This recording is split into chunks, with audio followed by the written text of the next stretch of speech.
O ate, isabit mo na tong picture mo na nakatoga. Salamat sa pagpapaaral sa akin, ha? Anong salamat sa pagpapaaral? Ako dapat yung magpasalamat sa'yo dahil inuna mo yung pag-aaral ko. O di ba? Ang ganda tignan. Lahat kayo nakatoga. Ate, anong feeling nang napagtapos mo kaming mga kapatid mo? Aba, syempre masaya.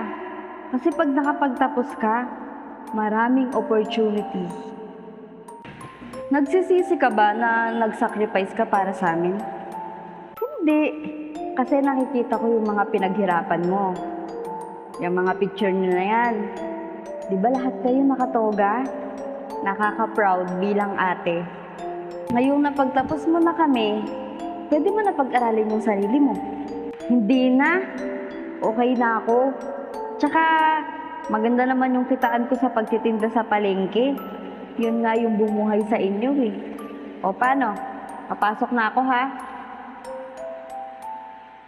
Last day mo na kahapon na. Anong ginagawa mo dito? Bigyan niyo lang po ako ng second chance. Hindi na po mauulit, boss.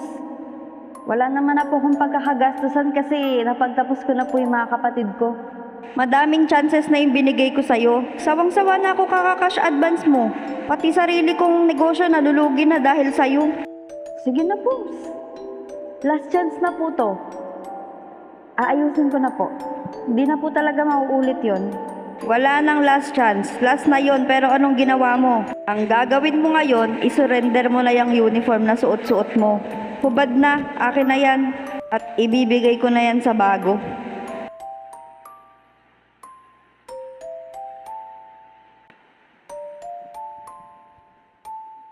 Ano to?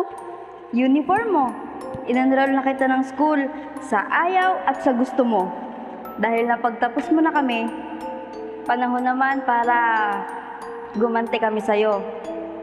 Gusto namin na mapagtapos ka rin namin ng pag-aaral kagaya ng ginawa mo. Kulang na lang ng isang slot para sa picture mo ng nakatoga. Salamat ha. Hindi pa huli yung lahat, ate.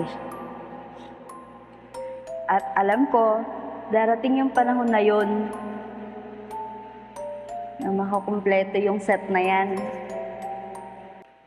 Gina ate, huwag ka nang mahiya.